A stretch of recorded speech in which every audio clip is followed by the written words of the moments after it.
नमस्कार नमस्कार नमस्कार। उत्कर्ष ऑनलाइन प्लेटफॉर्म पर आप सभी साथियों का स्वागत है। मेरा नाम है नरेश उपाध्याय और चलिए बात करते हैं आज के अपने इंग्लिश लैंग्वेज के लेक्चर की।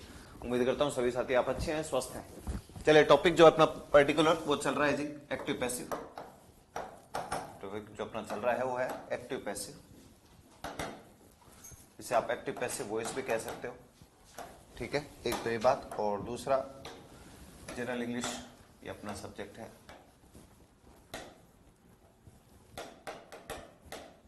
ये आपका सब्जेक्ट हो गया। तो जितने एक्टिव पैसिव हमने पढ़े थे वहीं से आगे शुरू करते हैं। कल की क्लास के अंदर जो हमने बात करी थी वो करी थी लेट को लेकर।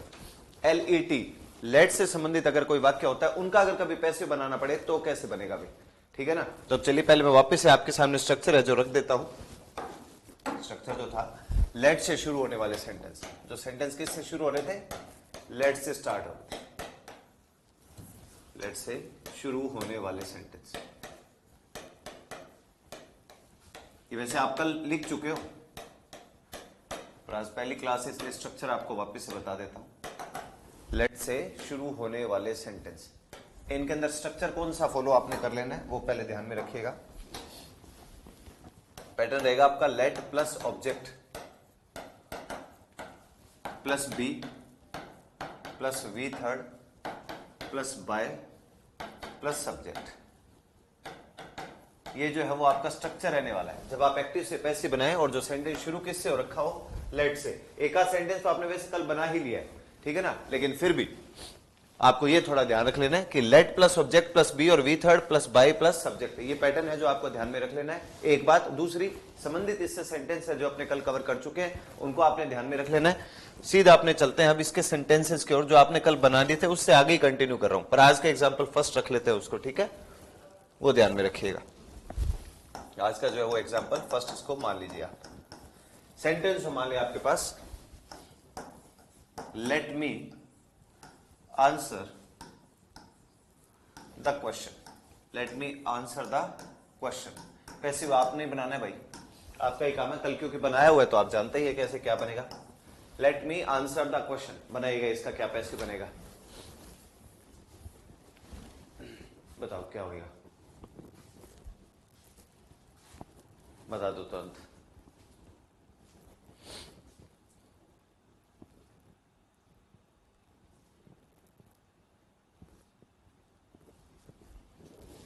डिटर्मिनेंट्स की 4 क्लास और 5वीं क्लास को ऐप से हटा देंगे। क्यों हटाएंगे भाई, क्यों हटाएंगे, वो आप ही की सेवा के लिए है वो क्लासेज, है ना। फिर भी चलो आप कह रहे हो तो मैं पूछ लूंगा, बाकी कोई नहीं हटाता भी।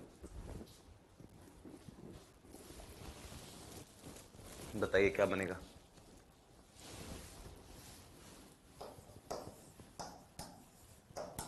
Let me complete the paper. Let me complete the paper, फिर इसका भी बना दीजिएगा। स्ट्रक्चर फिलहाल तो आपके सामने है तो दिक्कत आएगी नहीं, फिर भी क्या आपका आंसर होगा। Late me answer the question, let me complete the paper.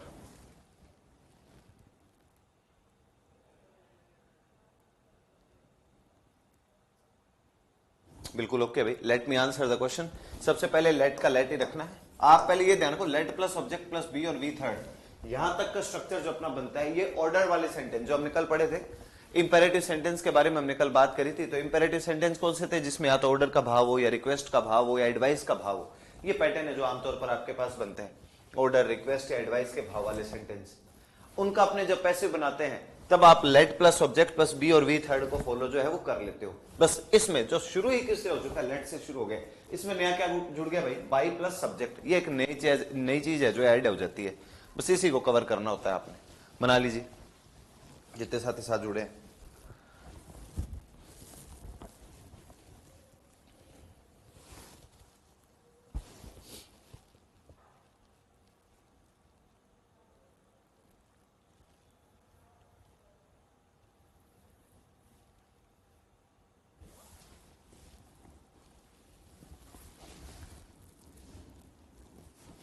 Late me answer the question, तो लेट द क्वेश्चन, फिर लगाओ बी, फिर आंसर है। आंसर की थर्ड फॉर्म क्या होती है, आंसर्ड होती है। बी आंसर्ड, बाय मी, ये बाय को आई में मत बदल देना, बाय मी रहने वाला ही। और दूसरी बात, लेट के बाद वैसे भी ऑब्जेक्टिव केस के प्रोनाउन आते हैं, तो चलो यहाँ तो क्वेश्चन था तो इसको दिक्कत ही नहीं है, लेकिन अगर कोई प्रोनाउन होता तो वो ऑब्जेक्टिव केस में ही रहता है। ये बात हमने कई बार करी है। ये देख लो आप, लेट के बाद मी लिखा हुआ है, let me complete the paper, क्या बन जाएगा, let the paper be completed, complete की थर्ड फॉर्म अपने हो गई कंप्लीटेड, बी कंप्लीटेड बाय मी, ये लीजिए, ये आपके हो गए फॉर्मेट। बढ़े आगे, बाकी जिन साथियों ने बनाया एकदम ओके बनाए, बाकी जिन्होंने बाई आई लिखा है वो थोड़ा ध्यान रखेंगे, है ना। मैं द्वारा होता है या मेरे द्वारा, मी का मतलब होता है मेरा और आई का मतलब होता है मैं, तो लेट बाई मी अगर आपने किया तो ठीक, लेट बाई आई मतलब मैं द्वारा थोड़ी होता है, मेरे द्वारा होता है, तो ये फॉर्मेट ऐसे रहने वाला। तो चलिए नेक्स्ट पे चलते हैं, अब पता करते हैं दूसरा पैटर्न इसी का ही। अब एक और पैटर्न आपको सीखना चाहिए भी, कभी भी किसी सेंटेंस में देयर के बाद देयर प्लस इज दे रखा हो, आर दे रखा हो, देयर इज या फिर आर दे रखा हो, और फिर आपको पैटर्न दे रखा हो देयर इज और आर, और उसके बाद टू प्लस वी फर्स्ट, क्या पैटर्न दे रखा हो आपको, टू प्लस वी फर्स्ट, ये पैटर्न आपको बेसिकली दे रखा हो, देयर इज या आर और उसके बाद टू प्लस वी फर्स्ट, ये पैटर्न है जो आपको थोड़ा ध्यान में रख लेना है कि इनके पैसिव वगैरह कभी कैसे बनते हैं। अच्छा, बोलते क्या है, ये जो टू प्लस वी फर्स्ट लिखा रहता है ना, इस पैटर्न का नाम होता है इन्फिनिटिव, अंग्रेजी में इसका क्या नाम होता है, इन्फिनिटिव। ये फॉर्मेट होता है, देयर इज आर का होगा मामला और आगे टू प्लस वी फर्स्ट है, ये टू प्लस वी फर्स्ट है जिसको आप अंग्रेजी में बोलते हैं इन्फिनिटिव। नाम आपसे कोई नहीं पूछ रहा है, लेकिन इनके जब पैसिव बनाने पड़ते हो तो वो किस प्रकार बनते हैं, पहले हम एक सेंटेंस के थ्रू समझते हैं। ये स्ट्रक्चर है कुल मिलाकर, आप ये समझिए, लेकिन पैसिव बनाने का स्ट्रक्चर अलग है। पहले मैं आपको क्वेश्चन दिखाता हूं, इसका एग्जांपल दिखाता हूं कैसे इसके क्वेश्चन जो है वो आमतौर पर बन जाते हैं। मान लो सेंटेंस आ जाए आपके पास, there is no time to waste, there is no time to waste, ये सेंटेंस आ जाए, there is no time to waste.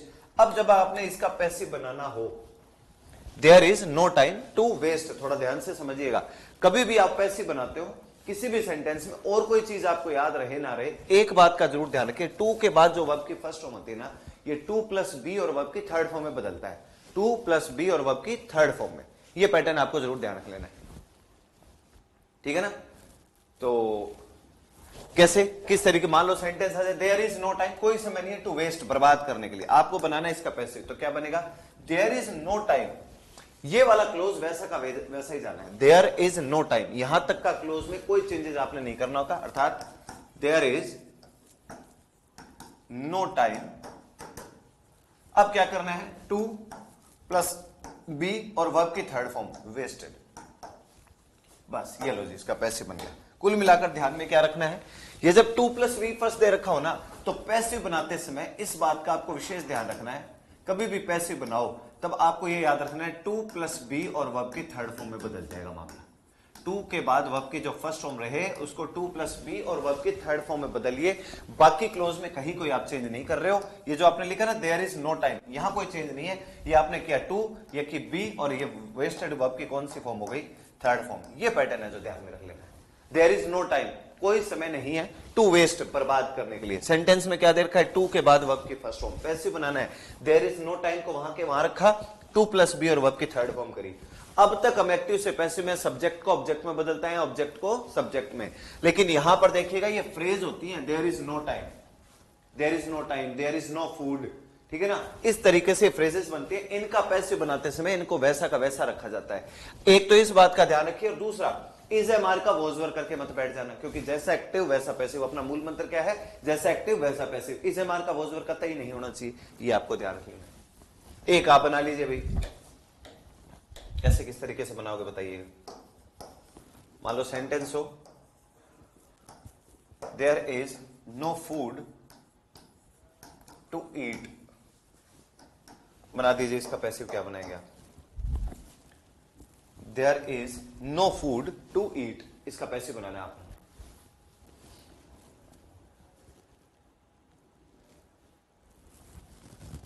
क्या पैटर्न बनेगा, कैसे इसमें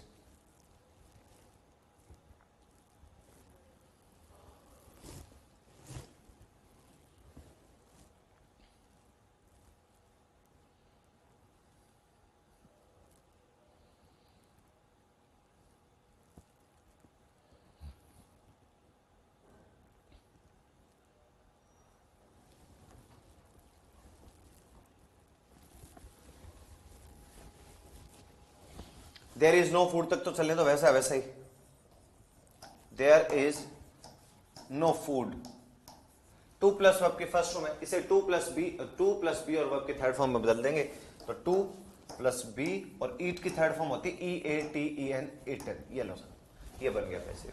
यहां there is no time to be wasted, ये बन गया इसका। यहां पे पैसिव जब आप बनाने लगे तो देयर इज नो फूड, कोई भोजन नहीं है, टू बी ईटन, खाने के लिए, ये फॉर्मेट बन गया। बहुत सॉलिड पैटर्न बनते हैं ये 2 प्लस वर्ब की फर्स्ट फॉर्म वाले। आपको कभी कोई सेंटेंस ऐसा समझ में आया चाहे नहीं आया, एक बात का विशेष ध्यान रखिए, जब उसका पैसिव बनाओ तो 2 प्लस वी फर्स्ट किस में बदल जाए, 2 प्लस बी और वर्ब की थर्ड फॉर्म में। ये एक तरीके से पहचान मान लीजिए आप, 4 ऑप्शन आपके सामने आएंगे तो पहचान करना आसान हो जाएगा। अभी तो हम बना रहे हैं सेंटेंस, मैं आपको ऑप्शन टाइम के जब प्रश्न यहां पे दूंगा तब आपने सिर्फ और सिर्फ क्या बताने कि किसका क्या उत्तर है, नहीं उत्तर है, ठीक है ना। Every man in the city has a car, इसमें एवरी क्यों आएगा और सम क्यों नहीं आएगा, सम मैन। पहली बात तो दोस्त है ना, सम के बाद प्लूरल नाउन लगाना था, MAN एक वचन होता है, ठीक है, एक फॉर्मेट तो हो गया। और दूसरी बात, ईच और एवरी में डिफरेंशिएट कर रहे थे मेरे भाई, ऐसे तो फिर आप जहां पर little a little the little या फिर few a few the few जहां जहां लगा के आते हो वहां पर भी आप किसका प्रयोग कर सकते हो, सम और ईच, वो सम और एनी का प्रयोग कर सकते हो। एक तो ये ध्यान रखिए, अगर ईच और एवरी में डिफरेंस करना हो तब की बात। दूसरी बात, संख्या कोई निश्चित इसमें दी हुई थी कि प्रत्येक आदमी के पास शहर में गाड़ी है, कोई संख्या दी हुई आपके 10 के पास, 20 के पास, 30 के पास, ऐसी कोई संख्या है नहीं है, इसलिए एवरी का प्रयोग किया था। एवरी हो चाहे ईच हो, इसके ठीक बाद आने वाला नाउन सिंगुलर था, है, और उसके बाद आने वाली वर्ब सिंगुलर है, ये ध्यान है भाई। सर अगर सेंटेंस में वर्ब की थर्ड फॉर्म दी हो तो नहीं देगा दोस्त, निश्चिंत रह के पेपर दे के आओ तुम, ऐसे सेंटेंस में वर्ब की थर्ड फॉर्म नहीं देगा जो ये लिखो है ना, क्योंकि टू के बाद वर्ब की थर्ड फॉर्म देने का सवाल ही पैदा नहीं होता। टू के बाद बेसिकली वर्ब की कौन सी फॉर्म आती है, फर्स्ट फॉर्म आती है, इसलिए निश्चिंत रह के करके आओ पेपर अगर ऐसे सेंटेंस है तो, ठीक है। सर आपने सम में नहीं बताया, प्लूरल लगेगा, सम बॉय होता है, सम बॉयज, बताने की जरूरत नहीं, यूं ही लॉजिक लगाओ आप तो। सम पीपल होगा, बहुवचन होता है तो कोई दिक्कत ही नहीं है, ठीक है। नेक्स्ट पे चले, एक और सेंटेंस देखिएगा, बताइएगा क्या रहेगा इसके अंदर, देखते हैं कैसे क्या पैटर्न बन सकता है। एक फॉर्मेट अपने पास, देयर आर 2 letters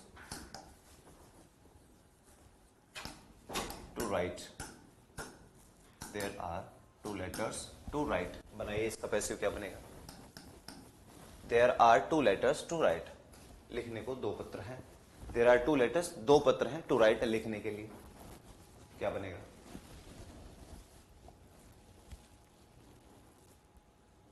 उसमें तो प्लूरल से फर्क भी नहीं पड़ता, ठीक है ना, सम पीपल होता ही नहीं, कब होगा, मैंने वहां पे डिफरेंस जो किया था किसमें किया था, ईच और एवरी में डिफरेंस बताया था आपको, तो ईच और एवरी, लिटिल और ये जो है ना एक साथ सारे के सारे ऑप्शन नहीं देता, सबसे नियरेस्ट ऑप्शन चुनना होता है, ये ध्यान रखिए। आप डिटरमिनर दोबारा थोड़ा और तरीके से पढ़ना है ना, बना दिया अभी आपने, देयर आर 2 के बाद दोस्त सही से देखो, मैंने लेटर नहीं लिखा, लेटर्स लिखा है ना, तो वही आप इसके अंदर फॉलो करेंगे।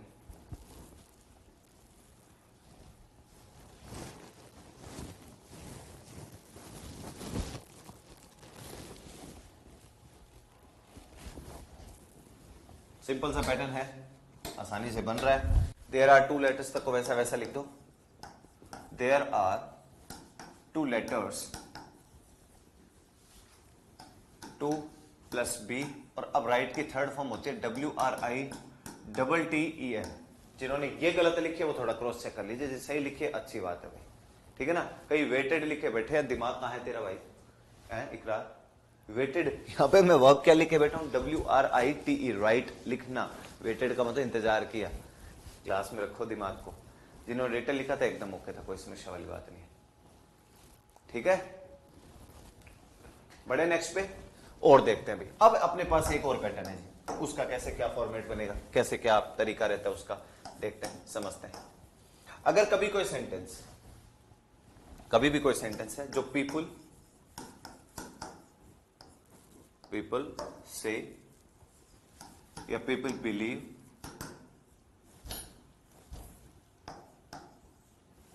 पीपल से या फिर उसकी जगह लिख रखा हो बिलीव, और उसके बाद दे रखा हो दैट क्लोज का मतलब क्या हुआ, हिस्सा भाग, ये आपका एक्टिव पार्ट। ये आपका कैसा पार्ट है? एक्टिव पार्ट है। पीपल से हो या फिर बिलीव हो, BELIEV, पीपल से या फिर बिलीव। बिलीव का मतलब क्या होता है? विश्वास करते हैं। से का मतलब कहते हैं, और उसके बाद कोई दैट क्लोज आपको दे रखा हो।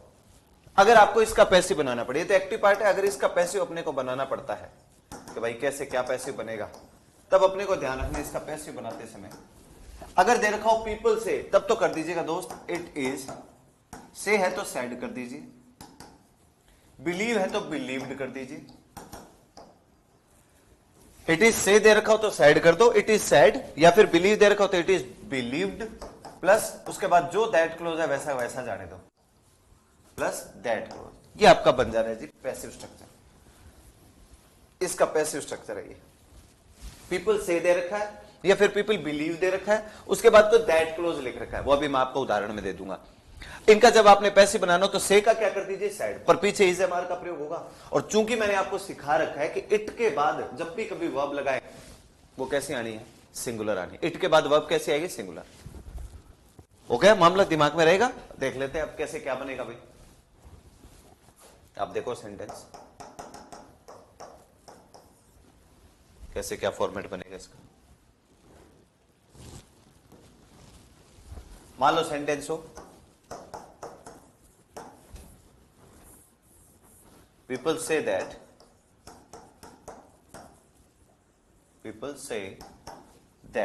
अच्छा ये भी ध्यान रखिए, पीपल बहुवचन है ना, तो SAY से वर्ब की केवल फर्स्ट फॉर्म लिखी हुई है। People say that he is a gang leader. पैसे बनाइए, आप ही बनाइए, इसका ऊपर स्ट्रक्चर लिखा हुआ है ही। पीपल से दैट, लोग कहते हैं दैट कि he is a gang leader, वो एक गैंग का लीडर है भाई। इसका आपने पैसे बना देना है। क्या बनाओगे? करो कमेंट।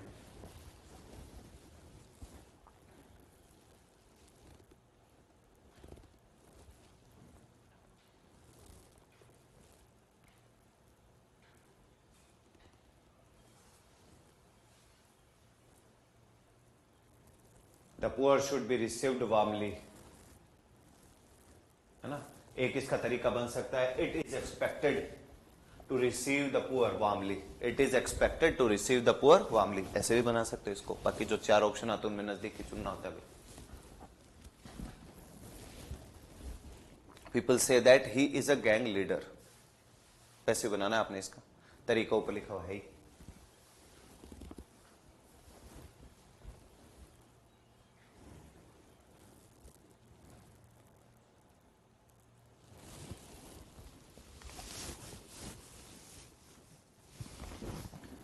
चलिए, पीपल से का क्या कर दीजिए? से दे रखा हो तो सैड कर दो। क्या बन जाएगा? It is sad, it is sad. उसके बाद दैट क्लोज पूरा पूरा वैसा वैसा चला, that he is a gang leader.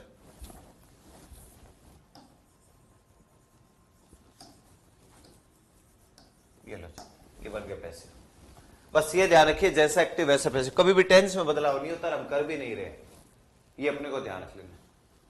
से दे रखा हो तो सैड कर दो, बिलीव दे रखा हो तो बिलीव्ड कर दो, बस कहानी इतनी है। ये आप एक बार लिख लो, एक आध सेंटेंस और करते हैं इसको।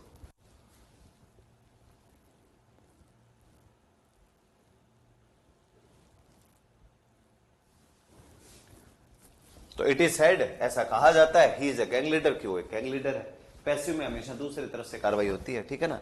There are 2 letters to write, 2 पत्र है भाई लिखने के लिए, और देयर आर 2 लेटर्स, 2 ही पत्र है टू बी रिटन, लिखे जाने के लिए, एक ही बात है।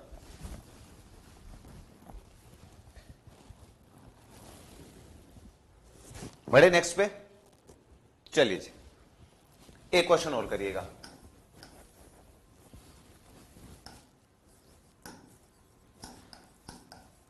People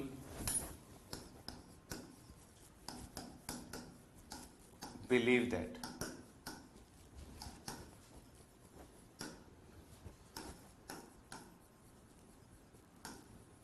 Osama bin Laden is still alive। मनाओ भाई इसका पैसे। पीपल बिलीव दैट, लोग ये भरोसा करते हैं that Osama bin Laden is still alive, कि ओसामा बिन लादेन अभी भी जिंदा है। बनाइए भाई।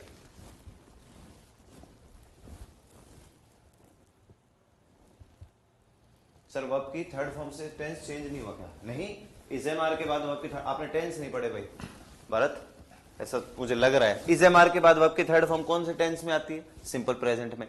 पहले भी कौन सा टेंस था? सिंपल प्रेजेंट ही था। पीपल बहुवचन, उसके बाद से लिखा हुआ से वर्ब की फर्स्ट फॉर्म है ना, ये कौन से टेंस में आता है? सिंपल प्रेजेंट में। और जब आपने इज एम आर के बाद वर्ब की थर्ड फॉर्म लगाई कौन से टेंस में आता है? सिंपल प्रेजेंट में। पूरी गुंजाइश है, आपने शायद टेंस नहीं पढ़े होंगे।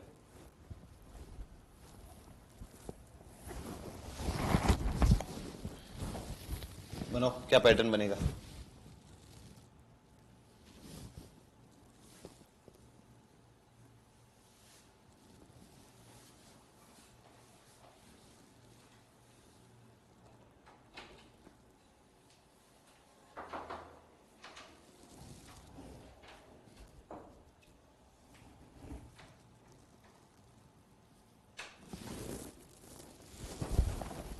बनाया आपने कुछ?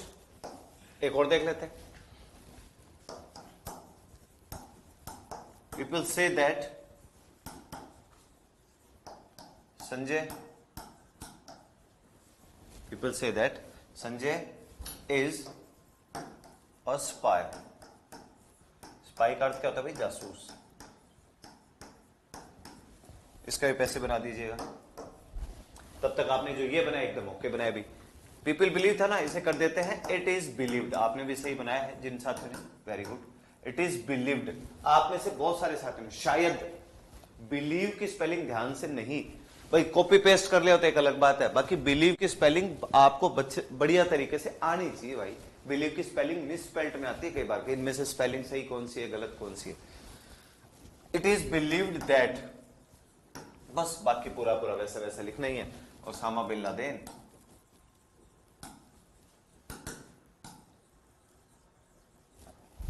इज स्टिल अलाइव, वो अभी भी जिंदा है।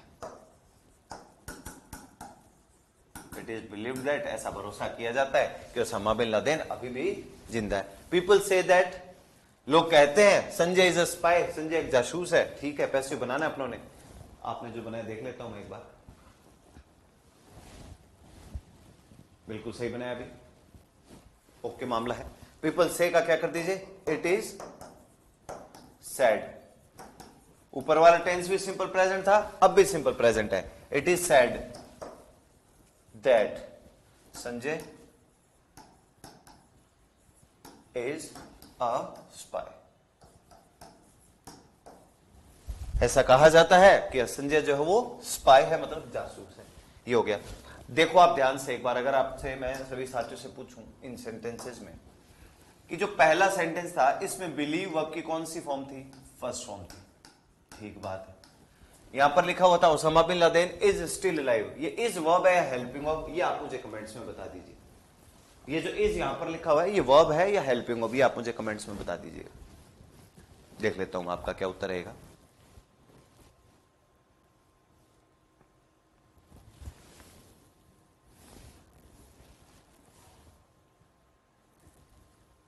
अलग अलग उत्तर देखने को मिल गए भाई। अरे भाई साहब, इज जो है वो वर्ब का काम कर रहा है। कहां से हुई हेल्पिंग वर्ब?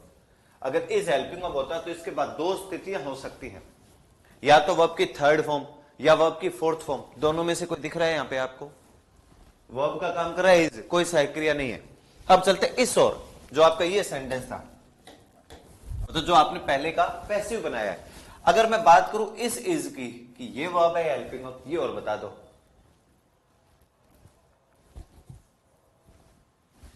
ये इसके बारे में पूछ रहा हूं इस बार में, इट इज बिलीव्ड वाले के बारे में।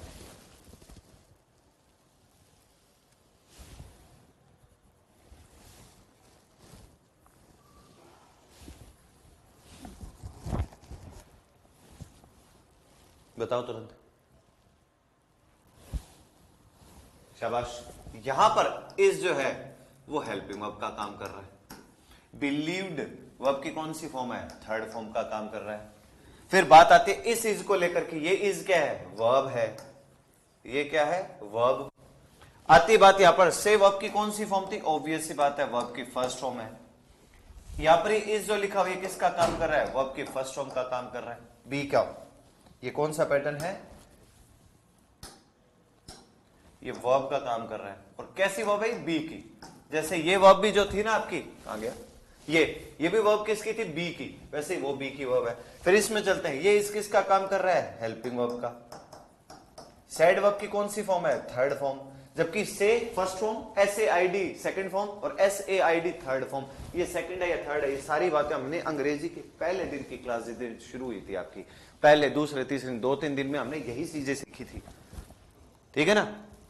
फिर नेक्स्ट पे चलते हैं, it is sad, sad verb की थर्ड फॉर्म की। यहां पर अगर इस की बात करी जाए, ये क्या है, वर्ब है, कैसी वर्ब, बी की। ये सब चीजें आपने सीखी हैं भाई, ठीक है ना। इनको थोड़ा दिमाग में रखिए आप, कैसे इनके क्या पैटर्न बनते हैं। बढ़ जाऊं आगे, नेक्स्ट पैटर्न देखिए, एक और पैटर्न अपने देखते हैं, समझते हैं।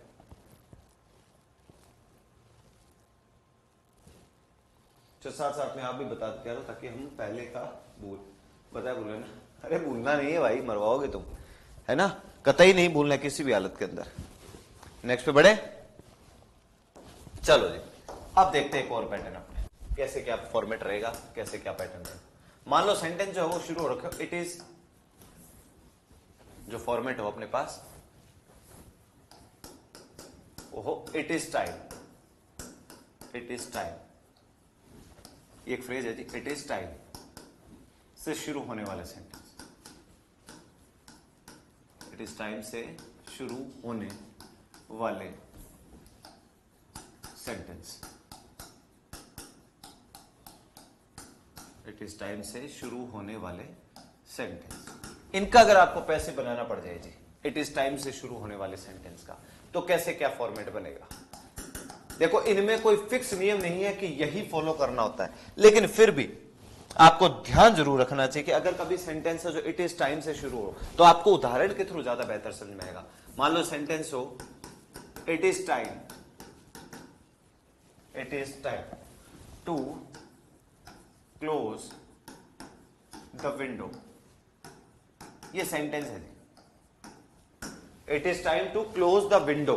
अब चूंकि आप टू के बाद वर्ब की फर्स्ट फॉर्म के पैटर्न को समझ चुके हो कि सेंटेंस में अगर टू के बाद वर्ब की फर्स्ट फॉर्म आए तो पैसिव बनाते समय और कुछ हो ना हो, और कुछ करना है नहीं करना, टू प्लस वर्ब की फर्स्ट फॉर्म जो है इसे टू प्लस बी और वर्ब की थर्ड फॉर्म में आपने बदल देना है, टू प्लस बी और वर्ब की थर्ड फॉर्म में। तो आप देखिए, it is time to close the window, ये रहा टू और ये रही वर्ब की फर्स्ट फॉर्म। पैसिव बनाना है, किस में बदलेगा, टू प्लस बी और वर्ब की थर्ड फॉर्म। एक सेंटेंस में आपकी हेल्प मैं कर देता हूं, क्योंकि इसमें एक प्रेपोजिशन आती है और वो डिफरेंट है। कैसे, पहली बात, इट इज टाइम का इट इज टाइम रहेगा, इट इज टाइम, ये चेंजेस नहीं होते भाई, कारण ये अपने आप में फ्रेजेस है। जैसे अभी पीछे आप देयर इज वाले मामले देख कर आए हो ना, वैसे ये इट इज टाइम हिंदी अर्थ क्या है, यही समय है टू क्लोज द विंडो, खिड़की को बंद करने का। अब सुनिए मेरी बात, जब हमने टेंस पढ़े थे तब ये इट इज टाइम से आपका आमना सामना हो रखा है, याद दिला देता हूं, चलिए, भूल गए होंगे, कईयों ने टेंस देखे ही नहीं होंगे। कहां पढ़े थे वो भी मैं याद दिलाता हूं, जब हम सिंपल पास्ट टेंस पढ़ रहे थे। सिंपल पास्ट टेंस के दौरान मैंने आपको एक पैटर्न बोला था कि अगर कभी किसी सेंटेंस में इट इज टाइम दे रखा हो तो उसके बाद है ना वर्ब की सेकंड फॉर्म लगाते हैं, इट इज टाइम या फिर इट इज हाई टाइम या इट इज अबाउट टाइम, उसके बाद वर्ब की लगा रहे थे सेकंड फॉर्म। उनका अर्थ क्या था, बहुत देर हो गई है। वो सेंटेंस किस प्रकार के थे, नाराजगी जाहिर करने वाले सेंटेंस थे।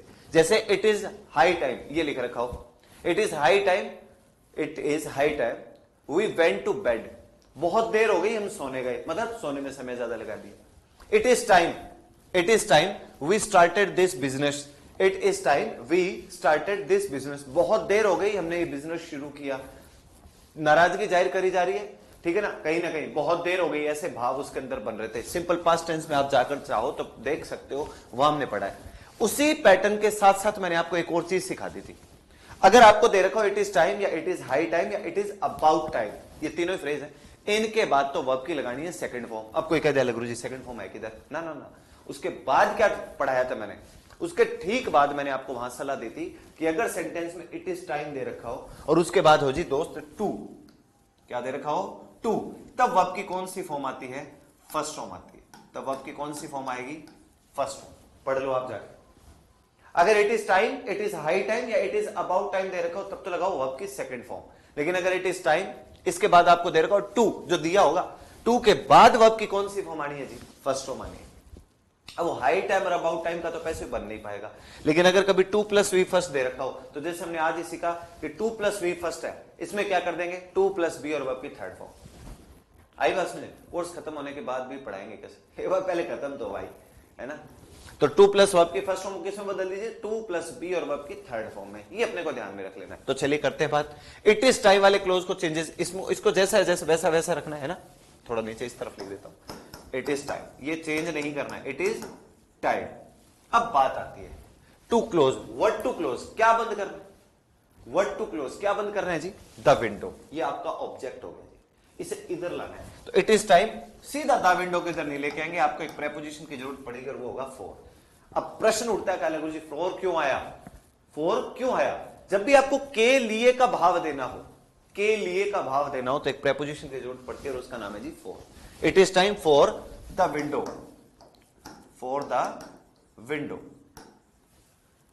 अब 2 प्लस वर्ब के फर्स्ट फॉर्म है ना, 2 प्लस बी और वर्ब की थर्ड फॉर्म है, क्लोज की थर्ड फॉर्म क्या होती है, टू बी क्लोज्ड। ये लो साहब 2 प्लस बी और वर्ब की कौन सी फॉर्म लग गई है, थर्ड फॉर्म, ये बन गया पैसे। It is time for the window 2 plus B और वर्ब की third form, to be closed. ये लो जी, ये फॉर्मेट ऐसे नहीं बनेंगे जैसे कुछ साथियों ने बनाया भी, it is time to close the window, to be close the window, नहीं नहीं नहीं, इनको थोड़ा सीखिए, इनका पैटर्न होता है और ये पेपर के अंदर काफी बार पूछे जाते हैं। इसलिए मैं तो आप सभी साथियों को सलाह देने वाला हूं कि आप जरूर जरूर याद रखिएगा, अच्छे खासे क्वेश्चन बनवा लेता है वो इससे सेंटेंस का। तो सेंटेंस जैसे पहला अपना था, it is time to close the window, यही समय है विंडो को बंद करने का, खिड़की को बंद करने का, यही समय डिटर्मिनेशन दिखाया जाता है, निश्चय दिखाया जाता है। फिर इट इज टाइम, यही समय फॉर द विंडो, खिड़की के लिए, टू बी क्लोज, कि उसे क्या किया जाए, बंद किया जाए। ये इसका पैसिव का फॉर्मेट बन गया। बाकी जैसा एक्टिव वैसा पैसिव पैटर्न है। ओके, एक आप बना लीजिएगा, इट इज टाइम। ऑब्जेक्ट जरूर चेक करना, ये थोड़ा ध्यान रखिएगा। टू के बाद वर्ब की फर्स्ट फॉर्म दे रखी हो, ऑब्जेक्ट आप सभी साथियों को ढूंढना आता ही है। व्हाट और हुम की मदद लेकर हम ऑब्जेक्ट को ढूंढते हैं, व्हाट और हुम की हेल्प लेकर आप ऑब्जेक्ट को ढूंढते हो, जो वर्ब रहती है उससे प्रश्न पूछ के। तो इट इज टाइम, यही समय, to close the window, to ऐसे पूछेगा, व्हाट क्लोज, क्या बंद करना है, द विंडो। ऐसे जब आपको ऑब्जेक्ट मिले उसको इधर लेकर आओगे आप, ये थोड़ा ध्यान रख लीजिएगा। क्लियर है ना, इन चीजों को थोड़ा समझिए आप। तो it is time to write this letter, it is time to write this letter. बना दो, क्या बनाओगे आप, पैसिव आप ही करेंगे, क्या फॉर्मेट होगा, क्या पैटर्न बनाओगे, कैसे बनेगा?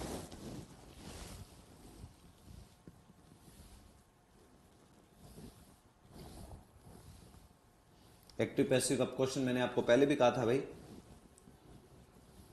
कि ये मार्किंग टॉपिक है।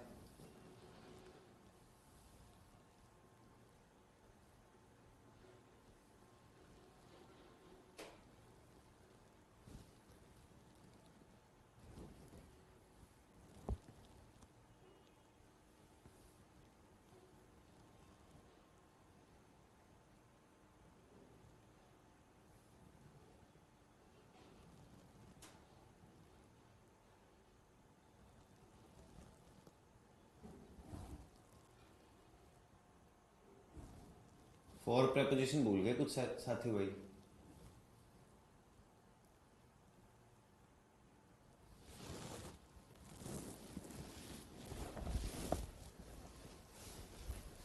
इस फॉर को नहीं भूलना है, उस साथी फॉर को भूल गए। It is time to write this letter, तो चलिए इट इज टाइम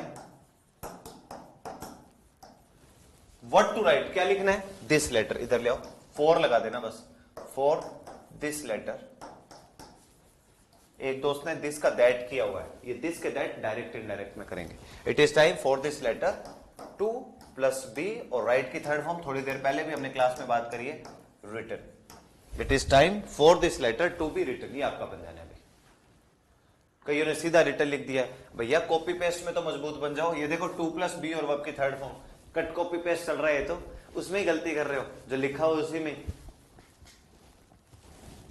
ऐसे बन जाना है।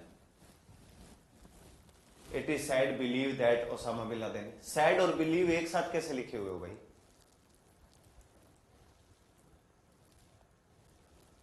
हमेशा ही 4 आएगा क्या? हाँ, ये आप मान सकते हो, इसमें हमेशा ही आपको 4 मिलेगा। चलो कर लो इस पे भरोसा आप, इसमें 4 का सामना होगा आपका।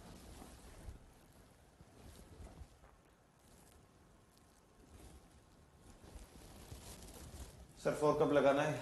किसका किसका? इसका नहीं है, इसी को ध्यान रखिए आप, इसी में सबसे ज्यादा प्रयोग में लाया जाता है। एक पैटर्न और आता है बस, 2 जगह पर ज्यादातर 4 प्रेपोजिशन का प्रयोग किया जाता है। पहले आप इसको जरूर ध्यान रखिए।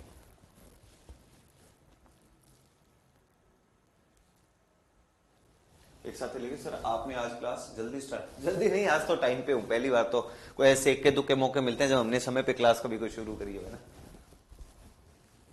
ठीक है, और बनाए? चलो भी देखो और कुछ सेंटेंस आप ही बनाइएगा इनको भी। It is time to go there, it is time to go there, बना दीजिए। अब तो आपके सामने साफ स्ट्रक्चर लिखा हुआ है, करिएगा प्रयास।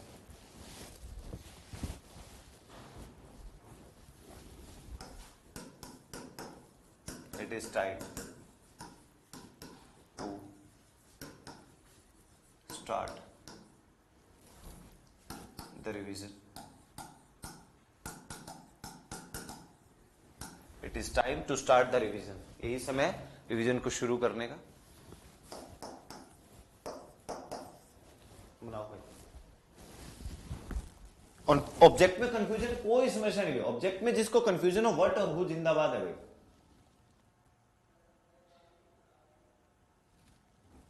और माइक भी बंद नहीं हुआ, बारिश हो गया आज तो माइक मैंने चेंज करवा लिया भाई।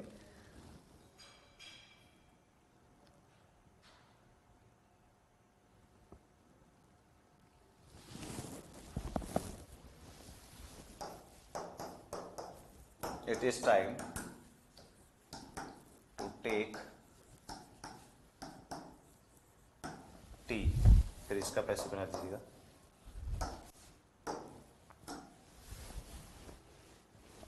बाकी माइक बंद होने का मैं इलाज आज करे बैठा, यही मैं सामने इस सेल रखे बैठा हूं। मैंने अगर जैसी आवाज गई, देखो सुबह सुबह क्या सर्दी का माहौल होता है, उसमें जो सेल होते हैं ना वो जल्दी जाते हैं। अब जो मेरे पास फिलहाल माइक है जिसमें मतलब यूं मानकर चलिए पूरा एकदम नए ओके सेल लगते हैं उसमें, मतलब ये भी नहीं कि एक बार भी यूज हुआ रहता है, एग्जैक्ट एकदम ओके, मतलब आप यूं मानकर चलिए उस डिब्बी में से निकाल कर एग्जैक्ट नए सेल ही लगते हैं क्लास में। वो चाहे आपकी हो कोई भी क्लास हो, सेल के साथ रिस्क कभी ली नहीं जाती। पर ये संभावना कोई ऐसी बन गई थी कि सुबह से वो सेल बहुत जल्दी जा रहा था। ऐसा सेल भी कोई ऐसा नहीं है कि कोई लोग ले रखे, भैया ड्यूरासेल के सेल ले रखे होते हैं ना, ये सारे ड्यूरासेल के सेल है ना, फिर वो चले जाते हैं। कई बार होता है, कई बार चार्जिंग इनकी, ये चार्जिंग वाले भी हैं है ना, कई बार इनकी चार्जिंग थोड़ी जल्दी चली जाती है ना। तो टीचर चाहते ना संस्था चाहती क्लास 1 मिनट के लिए भी डिस्टर्बेंस वाले मामले में रहे है ना। पर आज तो मैंने इलाज करके सामने रखे बैठा हूं, मैंने जैसी आवाज ऊपर नीचे होगी तुरंत सेल में खुद ही लगा लूंगा। कितने क्वेश्चन आ सकते हैं सर इस टॉपिक से? मेरा शायद ये मानना है कि आपको यहां से 2 से 3 प्रश्न दे सकता है, बाकी समय बताएगा। देखिए जी, क्योंकि है ना अंग्रेजी जोड़ने के बाद आपका ग्रेड 4 के जो पेपर भी पहली बार ही हो रहे हैं इस तरीके, तो ये भी एक है ना जो अनुभव होगा। पर मैं अपना अनुभव इसके अंदर लगा रहा हूं भी आप सभी साथियों के साथ, और मां सरस्वती का नाम लेकर पढ़ने बैठते हैं भाई। चलिए बना लेते हैं भाई। It is time to go there बनाया भी बहुत सारे साथियों ने। ओके, आंसर है इसका नो पैसिव, आंसर है इसका नो पैसिव। बहुत सारे साथियों ने बना भी दिए, कमाल की बात तो ये है। तो होता क्या, जब आपको काम सौंपा जाए कि एक्टिव से पैसिव बनाओ तो आपको लगता है हो बड़ी भारी जिम्मेदारी दे दी, बनेगा ही अब तो कुछ ना कुछ। अरे भाई नो पैसिव जैसा भी तो ऑप्शन है ना, जिसमें ऑब्जेक्ट नहीं उसका कैसे पैसिव बनाएंगे आप? मैंने आपको हिंट भी दिया था, एक साथी ने क्वेश्चन पूछा भी था सर ऑब्जेक्ट में कंफ्यूजन होता है, तो मैंने आपको कहा था व्हाट और हुम की हेल्प ले लो, ले लेते। इट इज टाइम यही समय टू गो देयर, वहां जाने का। 2-3 दोस्त ऐसे भी जिन्होंने पहचान कर ली थी। It is time to go there, यही समय है टू गो देयर, वहां जाने का। तो अब व्हाट और हुम से प्रश्न पूछते हैं, व्हाट टू गो, क्या जाने का, क्या जाने का। कई कहते हैं वहां अरे मैं अगर ये पूछता किधर जाने का, कहां जाने का, तब तो आप बताते मुझे देयर वहां जाने का। मैं पूछता हूं क्या जाने का, नहीं मिला उत्तर। हुम किसे या किसको जाने का, किसे या किसको जानेगा, मिला कोई उत्तर। जब ऑब्जेक्ट नहीं है तो पैसिव कहां से बनाओगे मेरे भाई। एक्टिव से पैसिव बनाते समय सब्जेक्ट को ऑब्जेक्ट में बदलते, सब्जेक्ट को ऑब्जेक्ट में बदलते हैं, ऑब्जेक्ट को सब्जेक्ट में। वर्ब की हमेशा थर्ड फॉर्म लगाते हैं। ये तो बेसिक सिद्धांत है, शुरू वाले टाइम पे सीखे हम लोगों ने, ठीक है। जो साथी पूछ रहे इसका पैसिव क्यों नहीं बनेगा, वही बता रहा हूं, है ना। और किसी का, don't you go to the office, ये सेंटेंस है क्या? हाँ सही है, don't you go to the office, क्या तुम ऑफिस नहीं जाते? Don't you go to the office, question mark और लगा देना, ओके मामला है। क्या तुम ऑफिस नहीं जाते, इंटेरोगेटिव सेंटेंस। वो जो आपने डोंट लिखा है ना, वो इंटेरोगेटिव नेगेटिव सेंटेंस है। डू नॉट यू, ये गलत हो जाता है। डोंट यू सही है, कॉन्ट्रैक्टेड फॉर्म में बाहर रखा हुआ है, ठीक है ना। अगर यही सेंटेंस होता है don't go to the office, don't go to the office, फिर ये सेंटेंस जो है इंटेरोगेटिव नहीं बनता। फिर वो डोंट है वो आपका कैसे काम करता, वो कोई सहायक क्रिया नहीं थी। आपने जो लिखा वो तो सहायक क्रिया का काम कर रहा है, डू वाला काम। तो चलिए, पैसिव क्यों नहीं, वो ऑब्जेक्ट नहीं है भाई, बिना ऑब्जेक्ट के तो कहां से लेकर आऊं चीज को। फिर इसमें चेक कर लो, it is time to start the revision, यही समय to start the revision, revision को शुरू करने का, है ना। व्हाट टू स्टार्ट, क्या शुरू करने का, द रिवीजन, मिलेगा ऑब्जेक्ट, ले आओ इधर। लेकिन इससे पहले इट इज टाइम का तो इट इज टाइम में रखेंगे ना, it is time, for preposition मत भूल जाना, फॉर ऑब्जेक्ट को इधर लाए, फॉर द रिवीजन, टू के बाद वर्ब की फर्स्ट फॉर्म है टू प्लस बी, और स्टार्ट की थर्ड फॉर्म स्टार्टेड। ये लो जी, ये आपका आंसर हो जाएगा।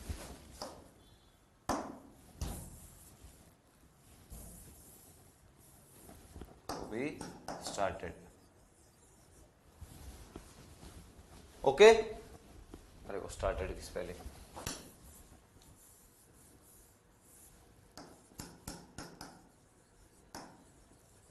ये लो जी। फिर आते हैं इस पे, it is time to take tea. पहले ऑब्जेक्ट चेक करें, व्हाट टू टेक, क्या पीने का समय, क्या लेने का समय, टी, चाय, ठीक है। It is time for, for भूलना ही नहीं है, for tea, to plus be, take की third form T A K E N, taken, taken verb की थर्ड फॉर्म आ गई, ये हो गई। सर ऑप्शन में नो पैसिव भी आएगा क्या? बिल्कुल क्यों नहीं आ सकता, जरूर जरूर आ सकता है। नहीं दे रखा हो तो एक अलग बात है, बाकी दे रखा हो तो आंसर तो होता ही है। कितने ऐसे पेपर हुए जिनमें नो पैसिव ऑप्शन में आते हैं, पीछे ग्रेड थर्ड के सेकंड के इनके जो पेपर नो पैसिव जैसे ऑप्शन, अरे वो तो मैं एक उदाहरण दे रहा हूं, ऐसे 70 उदाहरण है जिनके अंदर नो पैसिव जैसा ऑप्शन आता है। बनेगा ही नहीं तो कहां से बनाएंगे,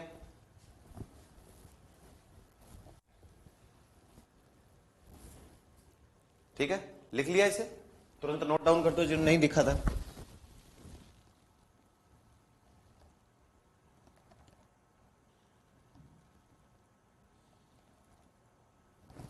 बस अब हमने अंतिम चरण पे चल रहा है, इससे घबराने की जरूरत नहीं, होने वाला एक्टिव पैसिव।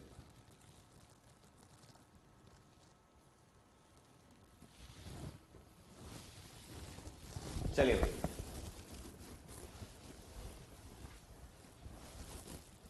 सर आप ऑप्शन वाले क्वेश्चन कब दे देंगे? दे देंगे, ठीक है ना। ऑप्शन वाले कल अपने ऑप्शन वाले क्वेश्चन करने वाले हैं, ठीक है।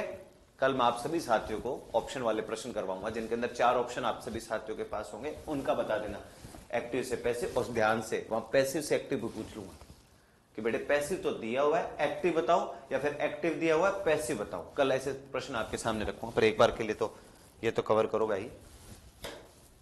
नेक्स्ट है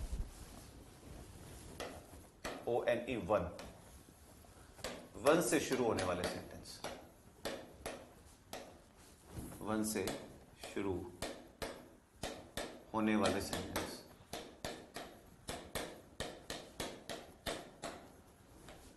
बनाओ, क्या करेंगे? वन से शुरू होंगे सेंटेंस, इनका आपने पैसिव बनाना है। कैसे, किस प्रकार बनाओगे आप ही बताओगे। कोई नई गणित नहीं है, कोई नया मामला नहीं है, बस एक बेसिक सा कंसेप्ट है। वो उम्मीद करता हूं आपके या तो आपको पता होगा, नहीं तो समझ जाओगे अपने आप ही, आ जाएगा ना मामला इसी के अंदर, ठीक है। कैसे, पहले मैं आपको सेंटेंस देता हूं। वन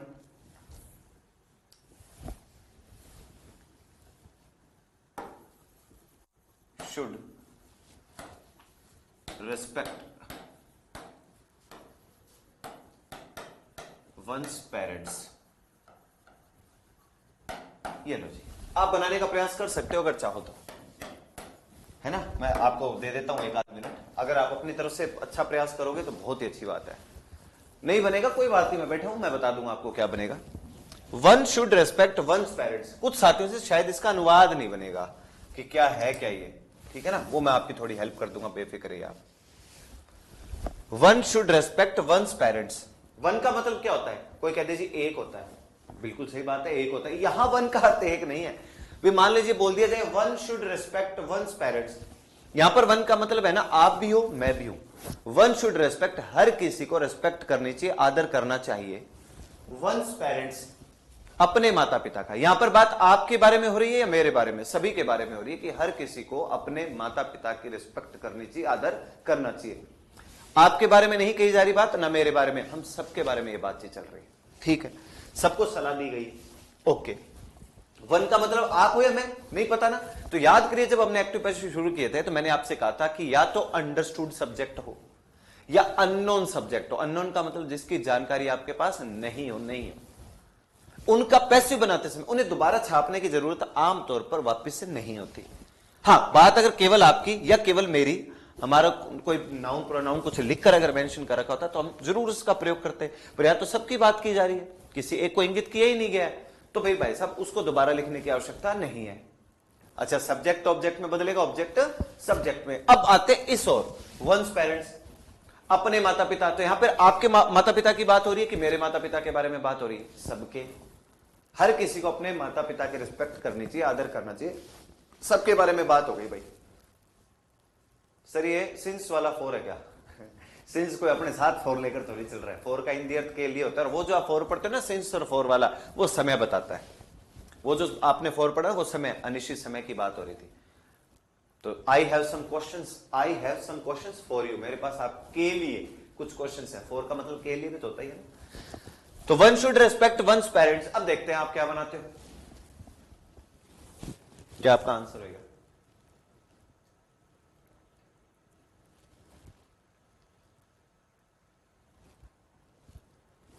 बहुत सारे शब्द, व्हाट रेस्पेक्ट, क्या रेस्पेक्ट करनी है, इसमें ये कोई बात की गई क्या रेस्पेक्ट करनी, नहीं। हुम रेस्पेक्ट, किसे, किसको या किसकी रिस्पेक्ट करनी चाहिए।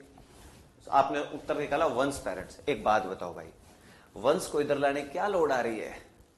आपके मम्मी पापा के बारे में बात हुई कि मेरे, सभी के बारे में बात हो रही है, तो केवल इस तरफ किसको लेकर आइए, पेरेंट्स को। वंस पेरेंट्स नहीं। जब आप मुझे वन लिख के नहीं दे रहे हो यहां पे, तो फिर वंस का भी क्यों प्रयोग कर रहे हो? केवल किसका प्रयोग होगा? पेरेंट्स का। इधर ले आओ इसको, पेरेंट्स को, पेरेंट्स, ये लो बस। अब कोई कहा गुरु जी वंस क्यों नहीं लिखा? तो मुझे एक बात बताओ, आपके माता पिता के बारे में बात हुई कि मेरे, सभी के, तो उसको वापस लिखने की कहां जरूरत आ रही? केवल क्या लिखा जाए, पेरेंट्स। मॉडल है जी, ये शूट की स्पेलिंग सही करना है, ये अपन गलत लिख बैठे हैं। आपने किसी ने बताया नहीं मेरे को शूट की स्पेलिंग, कमाल कर रहे हैं भाई, है ना, SHOULD, है ना, आपने ध्यान नहीं दिया, खुद ने सही लिख रखी है। तो one should respect one's parents, तो पेरेंट्स, फिर भाई इसके बाद क्या होगा? मॉडल है, मॉडल का मॉडल चलने दो, शुड। इसके बाद क्या लगता है? बी, और मॉडल के बाद रेस्पेक्ट है, वो आपकी कौन सी फौजानी है? Third form. Parents should be respected, ये लो आप, फुल स्टॉप, कोई स्कीम नहीं, हो गया। Parents should be respected by one. अरे बाय 1 2 3 मत करो, वन कौन है? आपके बारे में बात हुई कि मेरे बारे में? बार बार यार एक ही बात को यहां पेजे में लेके आओ यार, बात कवर है। शुरू से एक्टिव पैसिव पढ़ रहे हो तो जब तक तुरंत सीखनी चाहिए आपको ये बात। सर मैंने बोला था आपने ध्यान नहीं दिया, ओके जी ओके, मेरा ध्यान नहीं गया हुआ। फिर आपके भाई इतना मतलब लाइन टू लाइन इतने मैसेजेस आते हैं कि इस सब पे एकदम से ध्यान कई बार नहीं जाता भाई, है ना। बहुत सारे साथी जुड़े हो, 10 15 20 50 100 200 तक भी, 300 तक भी, 400 तक भी मैं कमेंट्स मुझे देखने की आदत रेगुलर रहती है ना। बहुत ज्यादा संख्या है और बहुत ज्यादा कंपटीशन है आपके बीच में। मैं तो कई बार आपको सलाह देता हूं, जितने साथी मेरे साथ जुड़े हुए ना भाई साहब, बहुत खतरनाक कंपटीशन है। लेकिन हाँ, पढ़ने वाले आप अगर एक औसत संख्या निकालो तो केवल 10% है। ये भाई इसलिए उत्तर नहीं निकालता कि कमेंट जो करते हैं उनके उत्तर सही गलत से आइडिया लग जाता है, ना ना। कई साथी हैं जो सिंगल आज तक उन्होंने एक भी क्लास के अंदर कमेंट नहीं किया होगा, वो केवल पढ़ने पे ध्यान लेते हैं। ये हो सकता है वो फॉर्मेलिटी कर रहे हो, बैठे हो, सब अलग अलग प्रकार के बच्चे बैठे हैं भाई क्लास में, लेकिन पूरा अनुभव मेरा कहता है, भी ऑफलाइन क्लासेस में भी जाता हूँ, ऑनलाइन में जाता हूँ, सब में जाने के बाद मेरा एक अनुभव है, पढ़ने वाले बच्चे 10% होते हैं, फिर कंपटीशन भी 10 ही में ही होता है, मेरिट वेरिट जो पढ़नी करनी है वो उन्हीं में ही होता है, खेल सारा सारा। ठीक है, तो one should respect one's parents. ठीक है, और बना लो आप इसके अंदर, और आपको दे देता हूं मैं सेंटेंस, बनाइए, क्या बनेगा।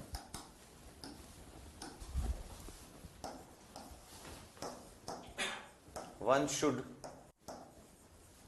Do one's duty. One should do one's duty, हर किसी को अपनी ड्यूटी करनी चाहिए। ड्यूटी का मतलब होता है अपना कार्य करना चाहिए। पैसे बनाएंगे, one should do one's duty.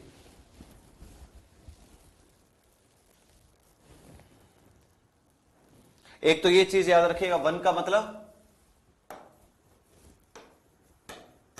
हर किसी को, हर कोई, हर किसी को। वंस पेरेंट्स का मतलब क्या हुआ, अपने माता पिता, अपने माता पिता। एक बात। दूसरी बात, पेरेंट्स को इधर वंस नहीं लाएंगे क्योंकि इसमें सबके माता पिता के बारे में बात हुई। पेरेंट्स, शुड का शुड था ही, मॉडल के बाद वर्ब की फर्स्ट फॉर्म दे रखी हो तो पैसे बनाते वक्त किस में बदलते हैं, मॉडल प्लस बी और वर्ब की थर्ड फॉर्म में। शुरू में ही पढ़ा हुआ है अपनों ने, modal plus b, modal plus we third, वो वी फर्स्ट, तो पैसिव की तरफ मैंने एरो लगा के लिखा था मॉडल प्लस बी और वर्ब की थर्ड फॉर्म, ये लिखा हुआ आपने पढ़ सकते हो जाकर। One should do one's duty, हर किसी को अपनी ड्यूटी निभानी चाहिए। तो आपके बारे में बात हुई, मेरे बारे में, हर किसी के बारे में बात हुई। ड्यूटी को इधर ले आओ, वंस को मत ले आना, ड्यूटी, मॉडल शुड है ही, बी, वर्ब की थर्ड फॉर्म, डू की थर्ड फॉर्म क्या होती है, done. Duty should be done, full stop. By 1 2 3 one's वगैरह कुछ मत कर देना, ड्यूटी शुड बी डन, एकदम ओके है। ड्यूटी शुड बी डन, सबका ओके है जी। लिख लो इसे तुरंत, फिर आगे बढ़ रहा हूं।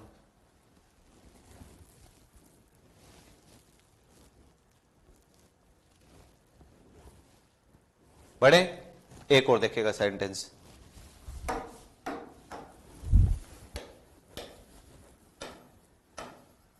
One should not waste one's time. बनाओ इसका भी पैसिव भाई।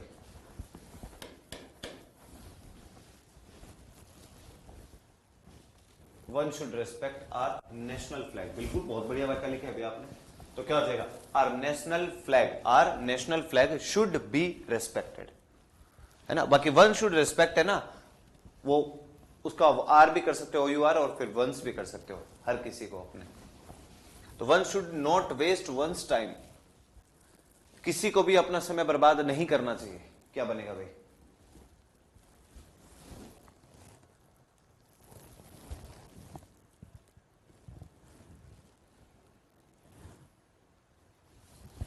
सामान्य सा ही मामला है।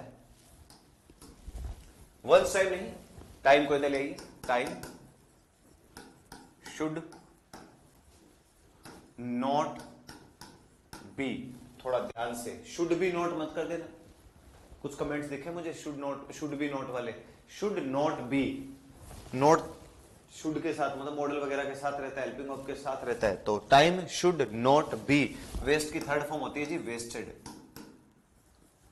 Full stop. Time should not be wasted, time waste नहीं किया जाना चाहिए, किसके द्वारा, चाहे आप हो चाहे मैं कोई भी हो। Time should not be wasted, एकदम ओके मामला है, सबका सही है जिन्होंने बनाया है। कुछ साथियों ने बी नोट किया है, वो थोड़ा ध्यान रखेंगे। शुड, फिर है नॉट, फिर है बी, और वेस्टेड वर्ब की कौन सी फॉर्म हो गई, थर्ड फॉर्म हो गई है। ये पैटर्न बनेगा। एक डिफरेंट पैटर्न के ऊपर आप देखिएगा भी सेंटेंस। डिफरेंट का मतलब यूं नहीं है कि कोई नया नियम है, सेंटेंस आपने पढ़े हुए हैं, वैसे ही बता रहा हूं आपको, ठीक है ना, एग्जाम्पल के थ्रू। इससे वन से लेना देना नहीं है उसका, वैसे आपको एक आगे सेंटेंस की ओर लेके जाता हूं भाई। मान लीजिए सेंटेंस आ जाए, Priyanka has to do this, Priyanka has to do this, क्या पैसे बनाएंगे, Priyanka has to do this. कल अपनी क्लास जो है वो ऑब्जेक्टिव टाइप के क्वेश्चंस पे ही रहने वाली है, नियम लगभग हो गए हैं। सर नेम लो, किन किन का नाम लूं भाई? मेरे नाम लेने से आपका सिलेक्शन नहीं हो रहा भाई। मेरिट में नाम आएगा तो अपने आप ही बन जाएगी बात। मेरिट में नाम आएगा तब बनेगी बात। मेरे नाम लेने से क्या होगा?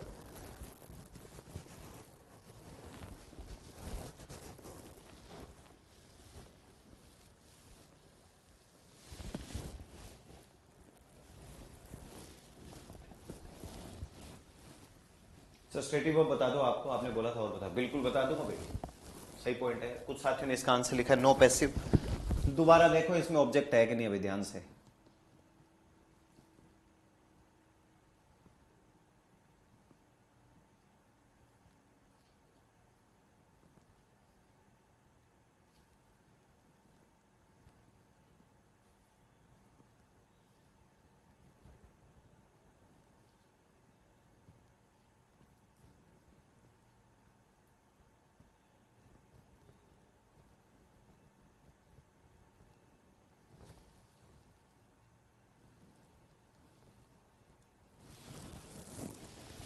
क्या बना रहे हो? फिर एक और बना देना। Nayan has to help his friend. ये ले भाई तेरे नाम से बना दिया। कैसे बनाइए? Priyanka has to do this. Priyanka has to do this.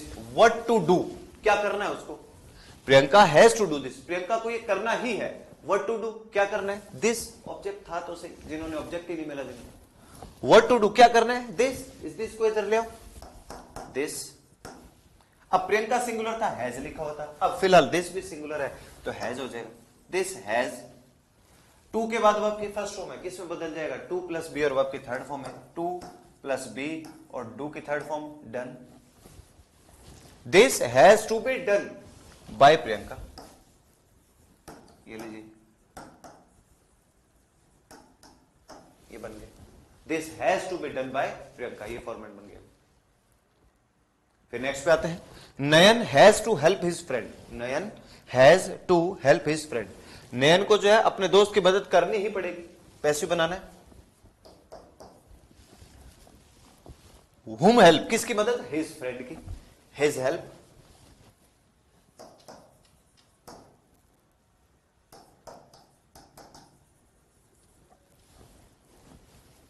his friend has, friend भी तो सिंगुलर है ना, has to प्लस बी, और हेल्प की थर्ड फॉर्म क्या हो जाएगी? हेल्प्ड।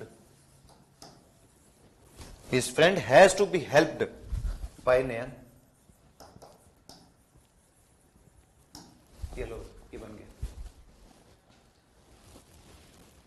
वह मामला कंप्लीट आपका, ध्यान रखिएगा। Nayan has to help his friend has plus to plus B, और वर्ब की थर्ड फॉर्म बाय नयन। ये पैटर्न आपका बन जाएगा, इनको दिमाग में रखिए। तो कल ऑब्जेक्टिव टाइप के क्वेश्चन करेंगे, इनको आप नोट डाउन कर लीजिएगा। मैं साइड में हो जाता हूं, इनको सबको नोट डाउन आप करिए, ठीक है ना। कल कोई और फॉर्मेट के सेंटेंस, कुछ क्वेश्चंस ऐसे भी होंगे जब अपने सामने जो प्रश्न आएंगे उनमें कोई नया कॉन्सेप्ट होगा, वो मैं आपको जरूर बताऊंगा, ठीक है ना। बहुत सारे ऐसे कॉन्सेप्ट अभी बचे हुए हैं, जैसे कुनेन टेस्ट बिटर, कुनेन का स्वाद कड़वा होता है, ऐसे सेंटेंस अभी बचा के रखे हो अपनों ने। वो जब अपने सामने ऑप्शंस आएंगे वही उनके थ्रू ही सीखने वाले बात करेंगे। आई बात समझ में? तो सभी साथियों से निवेदन है, एक एक पैटर्न को समझिए, सीखिए, देखो बनेगी व्यवस्था। कल आप जब ऑब्जेक्टिव, कल की क्लास जरूर देखनी आपने, क्योंकि ऑब्जेक्टिव टाइप क्वेश्चन होंगे। तो जिनको लगता है बनाना मुश्किल लगता है, कल ऑब्जेक्टिव टाइप क्वेश्चन में देखिएगा भी आप आइडेंटिफाई कर पाते हो कौन सा सही उत्तर होगा। आसान होते हैं, टेंस वेंस में चेंज करना नहीं है, जैसा एक्टिव वैसा पैसिव होता है, सिंपल सी थ्योरी, ठीक है। इसको नोट डाउन रखिएगा, लिख लीजिएगा। नेक्स्ट सेशन में मिलेंगे, तब तक के लिए आपने स्वस्थ रहना है, मस्त रहना है। धन्यवाद, टेक केयर, बाय बाय, जय हिंद।